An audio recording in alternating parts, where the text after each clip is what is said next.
day, and that's why I woke up today and I'm a little excited, man. It's a good day. The weekend is good. We had great games already, and I think that's going to continue throughout the day here on our Sunday. But of course, second game is going to be really telling us a lot of how the series is going to go. We have the first pick again on the side of Zealots, as Fnatic is choosing the map, and it is going to be Volskaya. Words are hard today for us, Kaldor. Yeah, they are a little bit. Let's just do sign language, you know? Sign language. Yeah. I've been learning. This is cookie, and this is house. Okay, are you being serious now? Yeah, I'm being serious. Show me cookie again. Cookie, Cookie? cookie, Okay. and then house. House doesn't interest me. Cookie is the only one that I think this is granddad, or is that grandma? I learned I don't know. pancakes. More pancakes. A lot of pancakes. HGC.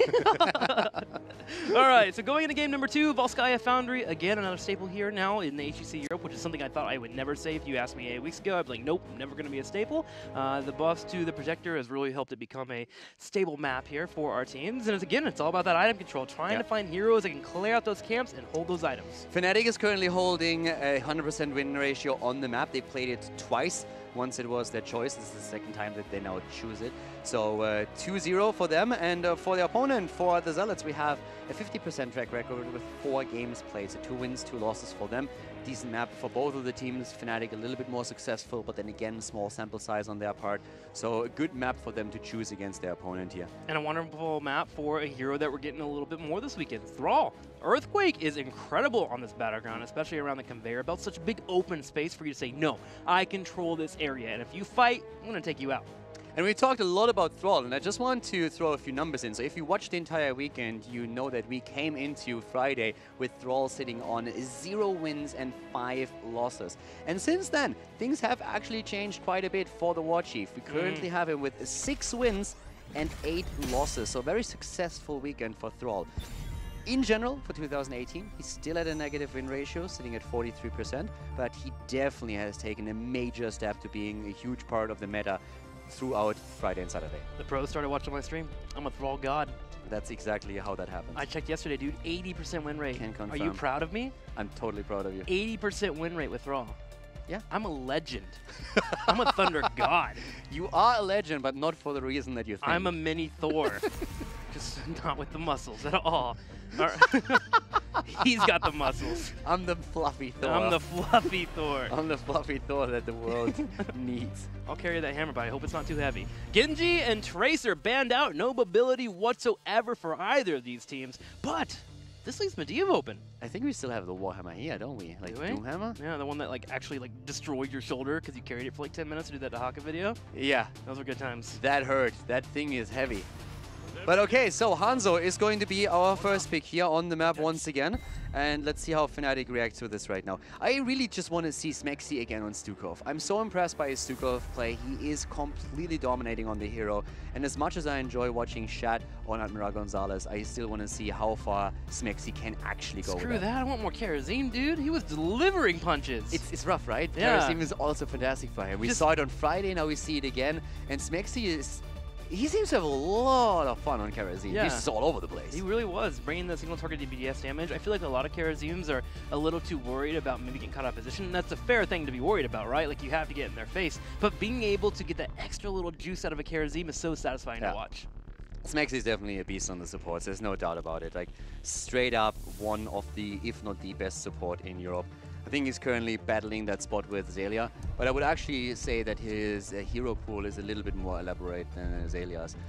Not even saying that Zelia's hero pool is small, but they seem very focused onto 3 supports, Dignitas that is, that they really want to play mainly, whereas Fnatic branches out a little bit more with Karazim, for example. But there we have Stukov, so we get our first wish, or at least I get mine.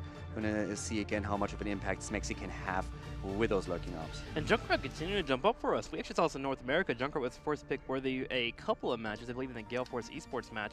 And Fnatic seems to believe the same here, picking up the Junkrat. On this battleground makes a little bit more sense. Being able to poke around with control points is always great. But the disengage also helpful too with the Riptire. Fnatic sits at 100% with Junkrat. They have 3 wins and 0 losses. But again, when we talk about league average for the Red, he's still struggling a bit. He's sitting at 44% with roughly 40 matches played. So Not really the most impactful hero for a lot of the teams that try to play him, but we have a couple that really do well with him. Fnatic being one of them with 3-0, then Dignitas comes to mind with Snitch being the OG Junkrat here, a 5-1 for him. So the top teams really excelling with the hero quite a bit.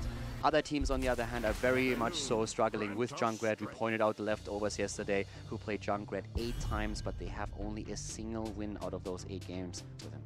Speaking of a team that enjoys playing certain heroes, Medivh popping out here for Zealots. Malfurion to be the 3rd pick. It looks like we'll get our main tank a little bit later on. But this will also help kind of mitigate the control that Fnatic had in game number 1. If we have a tank that goes a little bit too far, maybe Diablo gets picked up here once again. Medivh can save it. Portals come out, suddenly you have that force of will. That coordination for Fnatic is a little bit harder to pull off. And it's ADRD. So this is like ADRD Medivh at this point. Oftentimes against him, we find Medivh banned out. Guess what Fnatic banned on the last map? They banned Medivh straight up. So now the big question, is that one of those games where Fnatic says, let's try it? And if they lose, then they go back to banning out Medivh. We've seen that pattern a few times. Or can they actually deal with it? Because ADRD, he's going to be on point with Medivh, that's for sure. For this ban, are you thinking about a Garrosh ban? I mean, we have Garrosh open. We could also still see Diablo here. Frontline is definitely would be a good target for Zealots. Offlane, on the other hand, could try and target that, but Sonya's already banned out, so if you continue that path, and you yourself are going to be struggling a bit here. Garrosh is taken out. Don't think that Breeze is going to have too much trouble with that now. I think they could have played against the Garrosh with Medivh in the setup, but I want to see what Breeze is now going to play. If you're actually going to see him on a Diablo on Volskaya, doubt that a bit. Diablo is open space and you don't have the Medivh factor, but you also have to weigh the idea of, okay, do we give the Diablo away? Are we going to give it over to Zealot and allow them to have that control? Especially with Medivh now, because if you have a Diablo Medivh setup, it's not only that the wombo combo exists with the ley line into Apocalypse, but just simply the ability of Diablo to dive in deep into a 5-man and always be safe because Medivh portals him out. That's really something that can be quite scary. So for Fnatic, Diablo has to be on their mind right now. Do we pick him, or are we okay playing against that setup that the Zealots are currently trying to run? Well, it's judgment time here. Fnatic, are you going to allow the Diablo to go through? They pick Thrall and ETC. So Thrall is back on the field here. Chain Lightning available, Earthquake popping up, and then ETC once again. Fnatic just going back to their roots. More ETC is always fine with me. More Thrall as well. But yeah, ETC, Breeze again, strong on the hero as well. We saw it on the last map. But are we going to see the Diablo combo now? We had Zealots play Diablo on the last map. Now he looks even better, simply because of Medivh, because of Malfurion, because of all the synergy that we're now having here. So I wouldn't be surprised to see Diablo being picked up by them. Then we're talking about the offlane, of course. And then it's the question, what exactly is Zarmany going to play? Now, I will say I think that Diablo is a riskier pick of the tanks available because it is Diablo in open space. Can even find a situation where you get that shadow charge against the wall and try and get those combos pulled off. I think a safer pick for Zealots, if they were just trying to make sure that they're set up pretty well and can still go through the wall, would be a Johanna. And there is a safer pick. Johanna comes in, she can hold her on the wall, and we have Ragnaros. Of all heroes coming out. Johanna doesn't shock me too much as an alternative. Again, the Diablo synergy would have been there with Medivh, but you're absolutely right. It's not quite the map where you would say, okay, this is a Diablo map. We need to pick him here. Ragnaros, on the other hand, I find very interesting from Zarmany right now.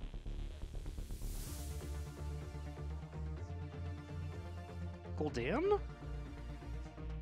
Do we go an extra backliner here? Do we grab Blaze? Thrall is a bad Benny plays Thrall, right? Like, sorry? Bad Benny plays Thrall. That wouldn't be a Quack hero. Quack can play Junkrat, so we're looking for a melee hero. Ragnaros was, by the way, played 5 times in 2018 in Europe. 3 wins, 2 losses. Zealots have played him once, and that was a victory for them.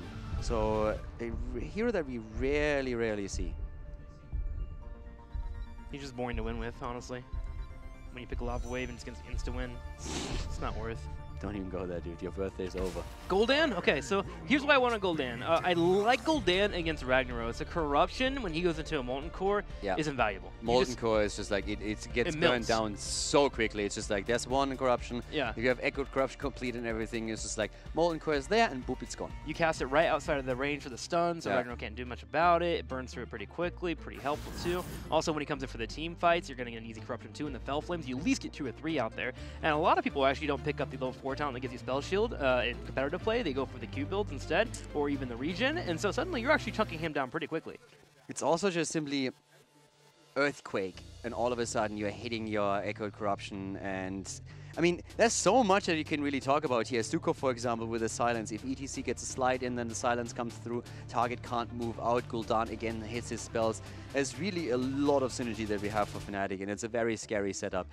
I would say Benny needs to be a bit careful, and also Breeze, the hit point pools on those two frontliners is not the highest, so the engagements have to be on point. They can't just eat unnecessary damage and then expect to head into that fight, especially since we're now having also Ragnaros and of course Hanzo there, so there's a lot of poke that can be happening. So they need to be careful, but there's definitely a lot of potential for Fnatic's draft. Well, let's go into game number 2 and see the potential for Fnatic's draft, and we'll see if Zealots are able to tie up the series. Here on the left side in the blue, Quatnix to play Junkrat, Breeze on ETC, Bad Benny on Thrall, Smexy on Stukov, and Mene to play Gul'dan. And over to the right side, we have their opponent, Chris on Hanzo. We see the Zealots with AD Artyom Medivh, Shad on Malfurion, Mopsy on Johanna, and Zamani on Ragnaros. Thanks, Fnatic's trying to spite you, man. They have a Battle Beast and they have a Pleb Horse. Who's running the Pleb Horse? On Fnatic. Who's running the Pleb Horse? Look over on the blue side, man. Shad has currently the money pick, so we're all good. We have a pick in the game. It's fine. It's all fine. You see? That's 4 picks. What are you even talking about? There's 3 picks. There's 4. Shad has 1, Breeze, Smexy, and Mene. You can't even count, dude. Like, just I'm talking about Fnatic and as a whole. Those 5 heroes. Dude, like, sorry, but there's like four money picks in this game. That's already a win for me. Combo comes out, Rag gets tossed, Army gets power slided into a lockdown, but the portal is just enough. ADRD with the save, and Rag walks away happy. Yeah, that was a good one, because that could have been an easy kill there. In terms of talents, Mene, of course, with the Echoed Corruption sitting at 3 stacks right now. It's not a surprise to see also on Thrall with his level 1, the Echo of Elements being picked up here, as we've been talking about throughout the entire weekend. This go-to talent that we have currently in Europe. A lot of stacking quests actually for this map. Yeah. Progrock for ETC, Echo the Elements for Thrall, Corruption for Gul'dan, Scatter Arrow for Hanzo, which by the way got 4 shots there. And in the bottom lane, they stack on the death mark here for Ragnaros as Fnatic comes in and gets killed. A very good kill as well, not only connecting with the Wolf here for the quick lockdown, but then also Breeze with the power slide and Benny with the final hit here. Stukov coming in. I love this. Even stealing this away, because they just have that bit of time that allows them to get more item control. That's fantastic for the first protector as well. ADRD though trying to force a fight, and they're going to go in with the portal, put some damage on top of Mene, but thank you to Stukov. We'll have him heal just fine. Smex is able to retreat. And I really wanted to point that out. We had a kill in the bottom lane, and on some maps you're trying to figure out, okay, what do we do here to be able to extend this kill, to make sure it's something that is worthwhile. We had Breeze head over to the bottom right turret and saw that Zealot just started their turrets a little bit on the early side and cleared out that first initial minion. So they walk up, take that item away, and as you mentioned, the item control being so important on this map, we now have 2 turrets for Fnatic. Yeah, and this is not going well for Zealots, not at all, because now they are first of all, they're behind the experience. That's point number 1. Level 4 has already been hit by Fnatic. Zealots are trailing half level behind. That's not the end of the world by any means, but it's already a bit of an indicator that Fnatic is just doing way better now. That early kill helped them with that. And now controlling this many items this early on already, that first protector looks very likely to go over into the hands of Fnatic. If they can confirm a second kill here now against Zamani, that would of course be a nightmare for them. Power slide in, knockback available, Breeze not able to get the angle. Zarmi does a really good dance there of escaping it. Yeah, it was a little bit sloppy on the execution from Fnatic. Zarmani with good juke, so he made it difficult, but that should have been a kill. Fnatic missing out on a power slide and a wolf, so both of the lockdowns have not hit home. Speaking of wolves, level 4 gets picked up here for Thrall players. So it's going to be a Mana Tide. Well, wolves I could say. Wolf is where it gets a little bit hard. I'm really proud. Thank you, man. They grow up so fast. I did turn 29 the other day, actually. So yeah, growing up. Yeah, you see? Okay, so protector time. And now it's all about, of course, the items as well. 2 turrets already in the hands of Fnatic. They're taking the point here. We still have Junkrat up at the top. Needs to deal with one of the camps. That's what we're going to see from Quatnix. Thrall starting to make his way in here. Bad Benny. The pressure against ADRD. but he can protect himself and move out. Zarmony is now also arriving. Junkrat still not there, but they have the camp. Breeze needs to be careful. He's going to tap off at the well. And now we have a 5 versus 5 on our hands as the rat is in, and with the camp pushing through the top lane, Fnatic is now pressuring Zealots up at the top 2. Exactly. Fnatic got top lane pushing in here, so now they can make the big power play to move in and grab this point. They're also getting level 7. They still have their 2 turrets. Like, they are just waiting to have everything align here before they go in for the control of the point, and it's finally aligned. As someone goes to the top lane to clear out, they can engage on Mopsio. He pops the Iron Skin and backs up, but now Fnatic continues the percentage of controlling the point, and they're already at 42 right now. Yeah, and Mena is also doing fantastic when it comes to stacking. He's sitting at 18 stacks on the Echoed Corruption this early in the game, just 4 minutes in as we are currently talking about the first potential protector. So great play here. And let's not forget, Fnatic hasn't even used their 2 turrets yet. They didn't find the need to do that yet. They are still holding the point, so they're holding on to them for as long as they possibly can, and then we're going to see them start and drop them maybe if let's try to contest it later on. And here comes the Molten Core. Molten Core to try and control the point. They're going to try and focus on these turrets too. The turret's putting some decent damage on Mopsio. Manny on the side gets a drain life as well, so he can tap off. Breeze taking a bit of a beating here on this control point. Molten Core actually controls a lot of that space. You can see that little red dot in the bottom left. There's not much for Fnatic to dance around to play safe, so they have to wait out the duration. The issue is they've bought enough time and they had enough of the control point, 99%, that they can back up and wait for that Molten Core. And so now they can try to re-engage if they would like. And they're actually even looking to grab another turret before all of this happens. And the Zealots are thinking about invading. They're trying to move in here. Benny needs to be cautious. Yes, gets locked down again, but keeps himself alive. Barely, but able to hold on. And now another turret has been grabbed. So this is the moment when Fnatic is going to try and make their play. I love that play from Fnatic. Zealots, they couldn't put all 5 people to fight that turret. They can only take 4. And here comes a silence into a power slide. Zarmony on the conveyor belt should be able to start escaping, but Mopsio, he is low, and Quatnix is poking him down, gets a grenade in as well. Being able to be topped off by Shad thanks to that Malfear on the back right, but finally Fnatic gets another engage. They move him for the power slide, find a Hanzo. Chris takes a Fel Flame and a silent. Zealots are holding on, but eventually they crumble as Johanna falls. Mopsio is down, and here comes the second kill. Ragnaros is also eliminated. And of course, with the Molten Core used earlier, there's just no way to use it for defense now. This is the Zealots in trouble, a level behind as the Protector's just moving in. And to be honest, Fnatic actually, in that last engagement, even had a situation where the concussion mine of Junkrat moved Ragnaros out of sheer... Like, there was basically a confirmed kill, but it overlapped a bit with the abilities, and all of a sudden Ragnaros gets pushed out. As a result, they could put more pressure onto Johanna, which was in the end worth it. But Zarmony barely escaped because Fnatic didn't coordinate their attack properly around the silence and power slide with Quacknix as he was trying to just create space for them. And Fnatic is running away with this mid-game. Top lane's being pushed in, Hanzo and crew are clearing that out. Fnatic controlling the bottom side. A full level behind Zealots is. They can't even get close to their heroics. And defense is looking a little bit poor for them. Now, when Tin does connect, they'll be able to have that ADRD factor go in for those fights, have the Dragons there, so they can force some issues. But the thing is they may actually lose a fort on this push, and that's not even coming from the Protector lane. Yeah, they are in a really, really dire spot now. With the level 10 abilities in Fnatic hands, them so far ahead in experience. This is just rough going. Mena is sitting at 26 stacks on the Echoed Corruption. ADRD, by the way, on Medivh has now hit 30, so he's closing in and completing it. But there's another big in-raid happening. Fnatic is all about the item control now. The entire time. They're going for the turrets, they're grabbing them, and they're stealing them actively away from the Zealots. And that's the most important part. Not only do you grab them for yourself, you deny them to your opponent. But the Zealots have 10. And now we are seeing one of the best ults on, like the best ult straight up on Ragnaros. It is the Sulfura Smash as the follow-up on the Leyline Seal. Agree to disagree, but let's talk about another heroic. Thrall picking up Sundering. And I actually really like this alteration from our Thrall player. It helps you with the control of the portals, right? If anyone tries to go for an escape, you can split them. You can also make sure that the engagements aren't very effective.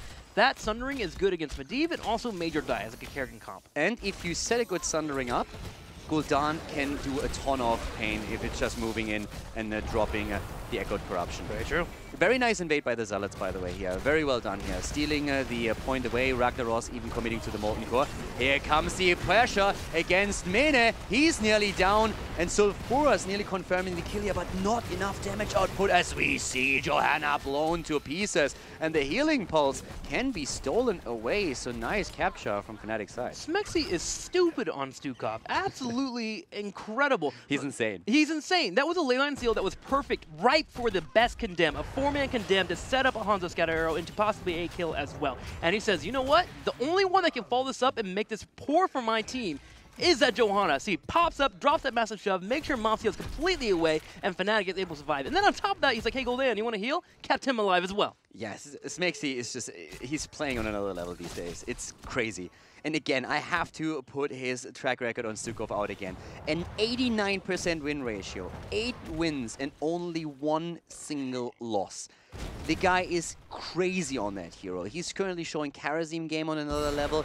He's absolutely excelling on Stukov. Smexy is just such a pillar in the structure, in the fortress that is Fnatic. And Fnatic now is at level 13.5, 12 about to hit for Zealots. The other issue, too, is that Molten Core was used in that support camp, meaning that it will be down when we move into the next control point, at least towards the end of the stages of that control point being available. So Zealots will have a hard time contesting over this top area. They may actually have to think about just giving up a lot of the percentage here and just get 13.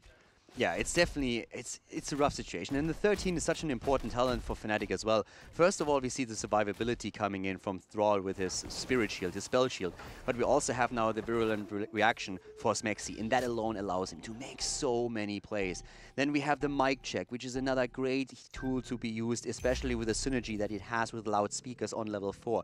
So all that cooldown reduction that you're going to see through that is going to be fantastic for Breeze to just create space for especially Quacknix, who's of course more on the squishy side. Now with that being said, looking over the Zealots, their wombo combo potential is wonderful. That was a fight that they almost just straight up won in the middle if it wasn't for that massive shove. If that Condemn came in, Sulfur Smash to follow up into a Twilight Dream would have been lights out for Fnatic. So they always had that threat, especially if they stayed near them in terms of talents, and they're doing that now. They hit their level 13, and they'll be able to fight soon. Yeah, Gul'dan is going to be a prime target for the Zealots with that combo, and they tried that in the last attempt already. But now we're going to find out if they can make that play once again. We're looking, of course, again for... There's a fear, though, but immediately 80 already with a save again. The counterplay attempt against Mena as they go through the portal, but Breeze is going for the dance party. He gets interrupted. There's the shield again, and ETC is down. They're even saving Malfurion for now. Benny wants the kill, and he gets it, but can Zealots follow it up with a 2-for-1 trade? They're trying to. Smexy here on the back right, taking some damage. Mopsio going for the chase. Smexy is low, and eventually he will fall. So Zealots able to find the combo, and Zarmony landing that Sulfur Smash on top of a mosh pit. ADRD, screw this kid. He is a monster. There were so many awesome plays and attempts by Fnatic, and ADRD just goes in and says, like, not on my watch. Look how he does it too. Happening. Oh, this is actually the ETC getting interrupted here with the Sulfur Smash. A great read there by Zarmony, and then also Shag getting tossed back. So that allowed Fnatic to try and get a kill, but that lead line seal helpful at the same time. Just before that, his save on Hanzo was fantastic. Hanzo was horrified, they were trying to take him down, and then Medivh is immediately there. Bam, there's your shield, gets the portal out. They're even engaging against Breeze again. Then the Sulfur Smash comes in with an interrupt against the Mosh Pit. Try doing that with Lava Wave, and from that on, it's a double kill. Great play here by the Zealots, and especially ADR, just excelling. And the best part about the Medivh save, too, is the way he walked by it all nonchalantly, like, hey, what's up, man? Tag team you out, you get a shield, I get a shield. All right, dude, you're alive. Such a great play there from Zealots, but... Here is the main issue. 16 has hit for Fnatic, and there's still a chance for Fnatic to get this control point. Exactly. Zealots has a couple of 60 plays there, but the problem is that Fnatic currently is sitting at a level advantage and a talent advantage. Leyline comes in. Here comes the blow up against Thrall. Once again, the Sulfuras and the kill. Great play by Zealots. They are making this happen. They are definitely holding on here. The Molten Core will expire, but it's still a 5v4. Fnatic trying to hold that front line with Breeze, but he's a little bit low on health. He has to back up. Spexy did go for a last-ditch attempt of trying to lock down Zarmony and having his team follow up, but not able to fully get that route. Really well played here by the Zealots. I love how they are playing around the ley lines and the Sulfuras. Great on-point damage that we're seeing there. Johanna oftentimes trying to follow that up with the additional stun through the Blessed Shield. Very well done here. And Thrall just didn't stand a chance, was blown up even though he has his 13 spell shield. So good job by the Zealots. And they are now closing that experience gap, that lead that Fnatic was working on so hard the entire time. Medivh has completed his quest talent. We are seeing also, by now, Krokro completed for Breeze, of course, a bit earlier. Gul'dan, 38 stacks, 2 more, and he will have the Echoed Corruption, so that can set them up for even more kills later on. But I'm impressed by how well the Zealots play here, considering how poor their early game went. Now, Caldor, why did Zealots take their Protector from all the way in the top lane and run all the way to the south here? They're setting up for this next control point, taking out all the wells. They've deleted them in every single lane, but the most important one is where the control point is spawning on the next phase, and that's down here in the south. Now they bring their attention to the bottom lane. Fnatic has not allowed for Zealots to push in the middle and the top and tie up an experience, and it looks like Zealots maybe even get forward. Great control here of the Protector, and great match control as well. Yeah, they still try and get the fort here, and they are closing in on that. I mean, a bit of random damage they could throw out would already confirm that. For now, they're just making sure that they can move away from the Protector.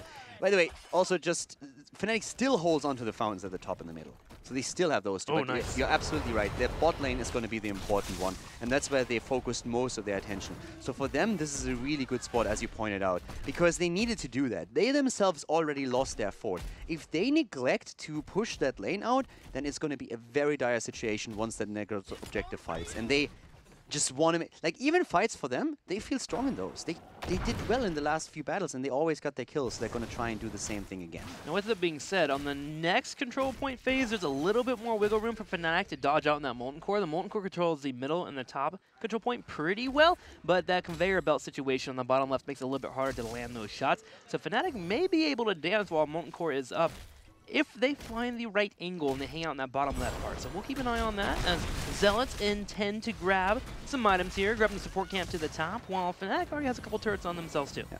Also, Smexy has now picked up on 16 the Super Strain, so whenever an ally with a healing pathogen is stunned or rooted, they get instantly healed for an amount of health, or roughly 500 at this point. Super important against what's being attempted here by Zealots. This is really one of the tools that Smexy is using now to make sure that these combo attempts against his allies is not working out. So it's like one of the tools he has in his arsenal to try and keep his boys alive. Because once Zealots use their combo, if they don't confirm the kill with Sulfur Smash in their leyline setup, then they're in trouble, because then Fnatic can really just like turn the fight around. So it's super important for the Zealots to get that kill, and Smexy is trying to shut that down. And I want to point out Ragnar's build while you're talking about Sukov. Look at this here. Moving into multiple Q builds, but level 4 making adaptation based on Gul'dan. Talked about a lot of teams not picking this up, but Zarmany's smart, picking up the Fire Ward. Gives you that spell shield so you can deal with that Gul'dan that's going to be poking you on the side. But now with that 16 coming on, that Giant Scorcher, you get to die a pretty decent amount of damage when you drop in that Sulfura Smashes. You get 9% maximum health burning people down. What a silly dance between ADRD and Breezy at the top. Both of them just like dancing around each other a little bit. Just guarding being animals, camp. man. Yeah. Zealots, by the way, on 19.5. So they have taken over that experience. They're at 20. And yeah, they are going to hit 20 for the next objective. The thing is, Fnatic has actually a really good shot at completing the next talent tier for themselves too. They just need to be careful at the bottom. But it's 30 seconds, so they're not going to have it quite at the start, but they should still be able to fight for the point before Zealots can grab the Protector. But this will be the first time Zealots will get the lead on the control point, which is imperative when you have that Molten Core available with Ragnaros. Now, as I mentioned, the Molten Core isn't as effective as the middle and the top lane here, but it is still effective, right? It's a Molten Core. You're raining down fire on people. Yeah, Thrall at the bot lane, by the way, is playing this super safe. Zealots are playing with vision and not showing themselves on the map. So Thrall doesn't know if there's maybe some setup against him. So he's just like playing super safe, he lets the wave push in, and he's not risking anything here. And that's exactly the right play. Play it smart, play it safe, play it slow. Zealots have their 20. They have their Storm talents. Fnatic is just trying to pick up these waves. Thrall not making any moves here, and that will allow them to pick the Storm talents too. But Zealots now all of a sudden are in that spot that we talked about for Fnatic earlier. They're grabbing one item after another. They have actually 4 items already. They have 3 turrets now, and they have a healing pulse. That's going to be difficult for Fnatic to fight into, especially with Medivh having Medivh cheats on level 20. Being able to extend that duration, but also catch multiple members by redirecting it in the middle is going to be very important. If they can catch Thrall and make sure that Sundering doesn't come out at the right time, that'll be great for them, and then Sulfur Smash follow-up will always be great. So here we go, 70% to 0. Fnatic steps up, and it looks like they're going to try and contest here, see if they can find a fight. Yeah, they need to go now, but 2 of the turrets are already in play. It's really difficult for Fnatic to break through here. Their own turret gets bursted away immediately, but keep Gul'dan in mind. Echoed Corruption and Ruinous Affliction. Overtime is there. Thrall trying to survive a bit longer on the point, but it's rough for them. And here comes the ley line. Medivh is trying, but immediately the mosh pit. Great play by Breeze, trying to make sure that there is no Sulfura Smash to follow it up. The problem is that he still dies. Mene now in trouble, but the Sundering trying to keep him alive. But here comes Hanzo, and Chris is getting the next kill. Molten Core comes in too. Shouldn't be able to confirm another kill, but Fnatic is already down 3 versus 5. It's not going to confirm a kill, but it's definitely going to confirm this keep wall and allow for Zealots to push through here without taking too much damage with the Protector. If they get this keep, they can go want core. Yeah, exactly. They're going to go forward. Bad Bunny doing his best here to control. He bolts away at the last second as Johanna steps up to try and put some damage on him. Mopsio is low, but don't forget that level 20 Indestructible is still there and available for him. And the Protector continues to chase down. The biggest problem, Zarmani is really low on the other hand. Zarmani needs to be super careful here. The backline is a bit in trouble. Quack They're shoving them away. destroyed. Quack is not playing around here. He's doing so much work, and that is a defense without even Gul'dan. Quack now trying to get away. They're of course focusing him here, and he goes down, but He bought time. I mean, I still call worth on that. Yeah. They saved the core, and that's all that they really needed to do at this point. Now that Gul'dan is back in just a few seconds, they can definitely defend against this. And they'll have a Horrified too. Zealots get their keep, but they may not be able to grab the core. Bad Bunny goes in for a couple wolves, just playing really safe, doesn't want to get caught out here. The glove comes out, but does not connect. Breeze now up and available too, can move in for a power slide if he wants to try and force a fight. Gul'dan chunking down the Protector, and Fnatic stays in this. This was looking like it might be game. Yeah, I expected that to be game, to be honest, but that was good damage against the backline, and Quacknix making it happen. In the end, he gets caught by Medivh, but that was still a good play by him, buying the time for his team to stay alive and stay in this game. There was so many things happening there, especially Breeze, for example, with that quick move against Ragnaros, trying to say, the ley line has hit 3, we need to stop it somehow, let's just get the mosh pit out there. You don't have to do anything with it, you're just trying to make sure the Sulfuras follow-up isn't there. Yep. But he exposes himself so much at this point that he falls as well. And that was, of course, a big problem then for Fnatic. And it was only the start. With Mena falling, that was a big chunk of their wave clear. But now they're back with 5 on the map. They've lost the keep. Zealots are ahead. But this game isn't over. And item control, imperative for both of our teams. You see them scourging around, trying to get out those turrets. Zealots in a position where they might try to force a fight here on Breeze. Breeze controlling the point, but you gotta watch out for that silence that comes in from Stukov. There it is, it pops in, so ETC can control. So Fierce Smash is actually a bit too early. Riptire comes out and does some damage, but Bad Bunny, he's in trouble, he has to bolt away. Bolts away. Arrow doesn't actually hit anything. They're moving out. Oh my god, that was a close call once again. First of all, Zealots, of course, with the attempt on the Molten Core, but also this time Zarmani missing the Sulfura Smash. That was actually very unfortunate on their part. They had a good setup there, but then they missed the ult just barely, and that was a big problem. It could have been a kill. That's that extra duration coming in from the Medivh cheats. He actually had the correct timing for the original leyline seal, but not for the level 20 upgrade. So a bit of a mix-up there. Heroic difficulty, however, will allow for the Molten Core to be available during the next control point, so they're just fine. I'm just watching Fnatic here. Are they going to try and force this fight with the 4, or are they just looking to open up the map and kill this well? Looks like they're just trying to open up the area. It doesn't seem like they're going to commit too hard as Corruption comes in. Yeah, Fnatic wants that fountain. They want that thing dead. They don't have one on their own lane, and it's a problem that the Zealots still hold on to their own, because for the reasons pointed out, the next objective is going to be in that mid lane. So they're pressuring aggressively. Nice move again, as we're seeing Zealots with the aggressive portal to catch Benny, and that didn't happen. Junkrat in the meantime is defending the bot lane, a bit more experience for them. 21 versus 22 on the level, 6 kills for Zealots, 5 for Fnatic, and it's about the item control again. It all comes down to this last control point. In terms of items, who has what here for both of our teams? I believe we saw the turret on the bottom left actually snagged away from Zealots. Smart by them. We have a turret currently for Zarmani, and we have the healing pulse on the front line for Mopsio. That's it. And Fnatic doesn't have anything here.